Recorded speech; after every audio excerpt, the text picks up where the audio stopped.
नमस्कार मेरे प्यारे दोस्तों। एस्ट्रोलॉजर दीपाली तिवारी चैनल में आप लोगों का एक बार फिर से बहुत बहुत हार्दिक अभिनंदन और स्वागत है। उम्मीद है इस कोरोना के माहौल में आप सभी लोग हेल्दी होंगे, स्वस्थ होंगे और अपने परिवार के साथ खूब एंजॉय कर रहे होंगे।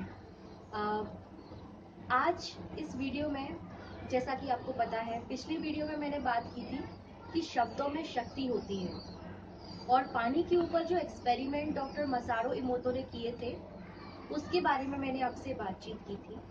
आज की वीडियो में डॉक्टर मसारो इमोतो के एक्सपेरिमेंट के बारे में जो चीज़ें रह गई थी, आज मैं उसके मुद्दे पर बात करूंगी आपसे।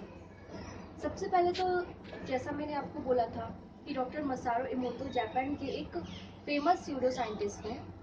उन्होंने शब्दों में ताकत होती है इस पर एक्सपेरिमेंट किए थे, बहुत सारी चीज़ों पर अलग अलग। अब आज मैं उसके दूसरे पार्ट को आपको बताने वाली हूँ। उनके द्वारा एक लिखी हुई बुक थी, the hidden messages in water, जिसके विषय में मैंने आपको लास्ट वीडियो में बताया था। उम्मीद है उसके बारे में आप सब लोगों ने सर्च भी किया होगा और आपको अच्छा लगा होगा ये जानकर कि हमारे मंत्र, हमारे शब्द बहुत ज़्यादा पावरफुल होते हैं और हर कार्य करने की क्षमता और शक्ति उनमें होती है। अब आज मैं कमेंट में या इस वीडियो में कोशिश करूंगी आपको वो पिक दिखाऊं, या फिर मैं कमेंट बॉक्स में पिन कर दूंगी उस पिक को। वो पिक रहेगी उस एक्सपेरिमेंट की जो डॉक्टर मसारो इमोतो ने किया था वाटर के मॉलिक्यूल्स के ऊपर। क्योंकि जैसे मैंने बताया था, जब उन्होंने किसी, मान लीजिए किसी पानी पर उन्होंने किसी उस शब्द का लिख दिया, जैसे मान लीजिए पानी का एक जार लिया, उस पर उन्होंने लिख दिया विजडम।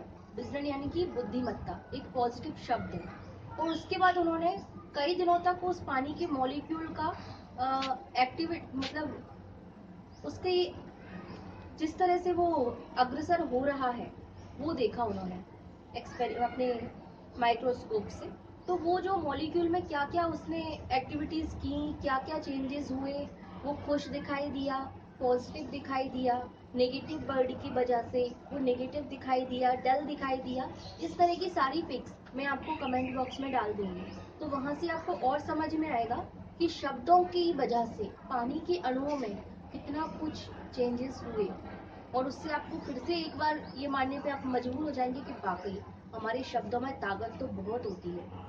और इसीलिए पुराने जमाने में हम देखते आ रहे हैं कि हम लोग कसम लेते हैं कि खाओ मेरी कसम, मेरी शपथ खाओ कि तुम सच बोल रहे हो, या भगवान की शपथ लो कि आप सच बोल रहे हो या आप ऐसा कर रहे हो तो ये सही है या गलत है। हम अपने शब्दों को वाकई में शुरू से, वैदिक युग से और आज तक बहुत महत्व देते हैं। हम बोलते हैं, हमारे बड़े बुजुर्गों के मुख से आपने सुना होगा कि हम अक्सर बोलते रहते हैं कि शाम के टाइम ऐसा नहीं बोलना चाहिए, सरस्वती का समय होता है। कुल मिला के ओवरऑल बात मैं इतना कहना चाहती हूँ कि हमारा हिंदू धर्म काफी टाइम से, यानी कि पुराने समय से ही, जब से वेदों का निर्माण हुआ, और तब तो कोई साइंस नहीं था, लेकिन वाकई में उसने एक एक जो चीज, एक एक जो नियम बनाया है हमारी रेगुलर लाइफ के लिए, बहुत ज्यादा सोच समझ के बनाया है। इसका एक और एग्जाम्पल मैं दे दूं। अभी जैसे ज्येष्ठ का महीना, हिंदी महीनों में तीसरा महीना बोलते हैं, ठीक है, तो ये जेठ का महीना शुरू हुआ है। और इसमें ये है कि बोला जाता है कि हमें बैंगन नहीं खाना चाहिए, है ना। और नॉर्मली भी देखें साइंस के नज़रिए से भी, तो ये जो सीज़न हो रहा है इस समय, ये मिक्स सीजन है, तो बैंगन जैसी चीज़ें बहुत ज़्यादा नुकसान करती हैं। कुल मिला के छोटी से लेके बड़ी बात तक आप देखिए, हमारा हिंदू धर्म काफ़ी ज़्यादा साइंटिफिक है। अब इसके बाद आज मैं आपसे एक और साइंटिफिक स्टोरी यहाँ पर शेयर करने वाली हूँ दोस्तों। ये स्टोरी है सन 2005 की। तो 2005 की एक साइंटिफिक स्टोरी जो हमारे धर्म से रिलेटेड है, उसके बारे में आज आपसे बात करने जा रही हूँ। वीरेन जी, रियल नेम उनका वीरेन जी ही है। एक भारतीय हैं जो दुबई में अपने वर्क के वजह से वहाँ पर रहते थे, मतलब एनआरआई बोल सकते हैं आप उनको। वो रिटायरमेंट के बाद वापस इंडिया आए और अपने मातृभूमि पर उन्होंने सोचा कि क्यों ना अपना बुढ़ापा यहाँ आराम से काटा जाए। काफ़ी कुछ मेहनत करके उन्होंने अर्जन कर लिया था अपनी लाइफ में, लेकिन सडनली एक दिन उनको रात को उनके दिल में कुछ प्रॉब्लम हुई। और जब वो डॉक्टर के पास एडमिट हुए, उनका ईसीजी किया गया और उसके बाद डॉक्टर ने उनको बताया कि अब ये आपका फर्स्ट अटैक था, हार्ट अटैक है। और अभी तो ये फर्स्ट अटैक है, लेकिन ये है कि आपके हार्ट की जो हालत है वो इतनी ज़्यादा ख़राब है कि आपको कम से कम 15 दिन तो एडमिट यहाँ रहना ही पड़ेगा। और उसके बाद भी आपको खाने में भी नियम करने पड़ेंगे और हर तरह से आपको वॉकिंग, योगा, ये सारी चीज़ों को अपनाना पड़ेगा, क्योंकि रियल में बहुत ज़्यादा कंडीशन क्रिटिकल हो चुकी थी उनके साथ। अब वीरेन जी हॉस्पिटल में ही एडमिट थे, 2-3 दिन उनको हुए थे। वीरेन जी जो है वो साउथ इंडिया से संबंध रखते हैं, मतलब दक्षिण भारत के हैं। तो वीरेन जी 2-3 दिन हुए थे, हॉस्पिटल में एडमिट थे। उनके पास एक व्हाट्सएप पर वीडियो आया। वीडियो जैसे आप लोग और मेरे पास भी कई सारे वीडियोस आते हैं जो हम लोग एक दूसरे को भेजते हैं और शेयर करने के लिए एक दूसरे से रिक्वेस्ट करते हैं। वो एक धार्मिक वीडियो था। साउथ में एक जगह है पंढरपुर, क्योंकि साउथ में भगवान विष्णु को विट्ठल के नाम से बहुत मान्यता है और उनको विट्ठल देव के नाम से पूजा जाता है।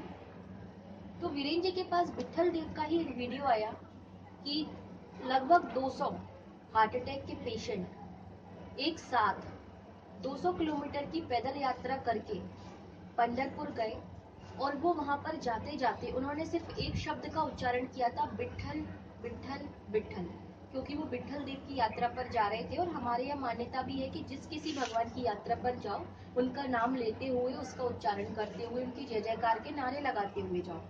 तो यही उन्होंने किया था। और उसके बाद उन पूरे 200 हार्ट अटैक के जो पेशेंट थे, उनकी जब आने के बाद एक्सपेरिमेंट किया गया, पुणे के एक रिसर्च इंस्टीट्यूट ने उस पर एक्सपेरिमेंट किया था, तो पता चला कि उनकी जो हालत जाने से पहले थी, जाने से पहले तो उन पेशेंट की हालत ऐसी थी कि डॉक्टर ने क्लियर कट मना कर दिया था कि हम तो आपको यही सजेस्ट करेंगे कि आप पैदल इतना ज़्यादा ना चलें, क्योंकि एक हार्ट पेशेंट के लिए ज़रूरत से ज़्यादा चलना भी हानिकारक होता है। लेकिन उन लोगों की श्रद्धा थी विट्ठल देव में, वो लोग 200 किलोमीटर पैदल यात्रा करके गए। भगवान की दया से किसी को भी कुछ नहीं हुआ था और विट्ठल का जयकारा लगाकर जब वो वापस आए दर्शन के बाद, तो काफ़ी ज़्यादा उनकी स्थिति में सुधार था। उनकी हार्ट बीट नॉर्मल होने लगी थी और जो हाई बीपी और शुगर के मरीज थे उनको तो बहुत ज़्यादा लाभ मिला था। और इसके ऊपर फिर पुणे के एक रिसर्च इंस्टीट्यूट ने लगभग 5 साल तक एक एक्सपेरिमेंट भी किया था। तो ये वीडियो बीरेन जी के पास आया। अब वो भी विट्ठल देव को काफ़ी ज़्यादा मानते थे, वो भी धार्मिक थे। तो उन्होंने भी क्या किया, बिना किसी को बताए और बिना किसी को शेयर किए, अपने मन ही मन में विट्ठल विट्ठल विट्ठल इस नाम का उच्चारण करना शुरू कर दिया। अब ये तो तीसरा दिन था। 5वें और 6वें दिन जब डॉक्टर ने वापस उनका चेकअप किया, तो डॉक्टर ये बोल रहे थे कि क्या आपने दुबई से कोई दवाई मंगाई है मुझे बिना बताए, जिससे आपको इतना ज़्यादा रिजल्ट मिल गया, इतना ज़्यादा आराम मिल गया। तब फिर बीरेन जी ने डॉक्टर को पूरी बात बताई कि मैंने कोई भी दवाई या अलग से ट्रीटमेंट नहीं लिया है, मैंने सिर्फ इतना किया है कि विट्ठल देव का नाम मैं लगातार उच्चारण कर रहा हूँ, वो भी इस वीडियो को देखते हुए। वो वीडियो भी उन्होंने उस डॉक्टर को दिखाया और यकीन मानिए डॉक्टर भी जब बहुत ज़्यादा आश्चर्यचकित हो गए और वीरेन जी के घर वाले भी। और उसके बाद वीरेन जी के इस वाकये को डॉक्टर ने कुछ साइंटिस्ट के पास पहुंचाया और उसके बाद पुणे के रिसर्च इंस्टीट्यूट ने इस बात पर भी गौर करते हुए 25 दिन तक हार्ट अटैक के 10 मरीजों पर एक्सपेरिमेंट किया। और उन्होंने क्या किया, रोजाना 10 मिनट विट्ठल का उच्चारण उन 10 मरीजों से डेली करवाया। और 25 दिन के बाद उन्होंने जब उसका चेकअप किया तो यकीनन वो इंस्टीट्यूट वाले भी बहुत ज़्यादा आश्चर्यचकित थे, सभी साइंटिस्ट, कि ऐसा कैसे हो गया कि विट्ठल नाम से उन लोगों का जो हाई बीपी था बिल्कुल नॉर्मल हो गया, शुगर वालों को बहुत ज़्यादा राहत मिली और जो हार्ट के पेशेंट थे जिनको हार्ट अटैक एक या दो बार आ चुके थे, उनकी उनके स्वास्थ्य में भी बहुत ज़्यादा सुधार उनको देखने को मिला। तब फिर उस रिसर्च इंस्टीट्यूट ने जब कुछ मशीनों द्वारा एक्सपेरिमेंट किया, तब उनको पता चला कि जब हम विट्ठल विट्ठल में जो ठ शब्द है, इससे हृदय में वाइब्रेशंस और शब्दों के मुकाबले ज़्यादा होते हैं। यानी कि जब आप और शब्द बोलेंगे तब वाइब्रेशंस नॉर्मल रहेंगे, और जब आप विट्ठल जब ठ शब्द को बोलेंगे तो वाइब्रेशंस ज़्यादा होते हैं जिससे हार्ट की एक ऑटोमेटिक एक्सरसाइज होती रहती है और उससे आपको हार्ट अटैक या हार्ट से रिलेटेड कोई भी प्रॉब्लम्स या किसी भी बीमारी में बहुत जल्दी रिजल्ट मिलता है। तो ये भी एक कहानी है और ये कहानी मैंने अपनी ब्लॉग साइट पर बहुत पहले से ही डाल रखी है, जिसका लिंक मैं आपको नीचे कमेंट बॉक्स में दे दूंगी। और उम्मीद करती हूँ कि आज भी आपको मेरी ये स्टोरी बहुत पसंद आई होगी और इसके बारे में भी आप डिटेल में अगर चाहें तो मेरी ब्लॉग साइट ऐप को डाउनलोड करके उस पर पढ़ सकते हैं। इसके बाद आप सभी लोगों से आज के लिए बस इतना ही मैं विदा लेना चाहूँगी। और हाँ, एक ज़रूर मेरी रिक्वेस्ट है कि आप लोगों का वैसे तो मुझे बहुत ज़्यादा प्यार और सपोर्ट मिल रहा है, लेकिन अगर कुछ कमियां हैं मेरे वीडियोस में वो मैं जानती हूँ, तो धीरे धीरे उस पर मेरा वर्क चल रहा है। अभी लॉकडाउन के बाद उसमें काफ़ी कुछ इम्प्रूवमेंट मैं कर लूँगी। तब तक आप लोग मुझे सपोर्ट कीजिए, मेरे चैनल को सब्सक्राइब कीजिए, लाइक एंड शेयर करिए और फेसबुक, ट्विटर, टेलीग्राम सारे सोशल मीडिया साइट्स पर आप मुझसे जुड़िए। तब तक के लिए दोस्तों नमस्कार। आप सभी स्वस्थ रहें, खुश रहें। इसी दुआ के साथ आज मैं आपसे विदा लेती हूँ। जय माँ धूमा।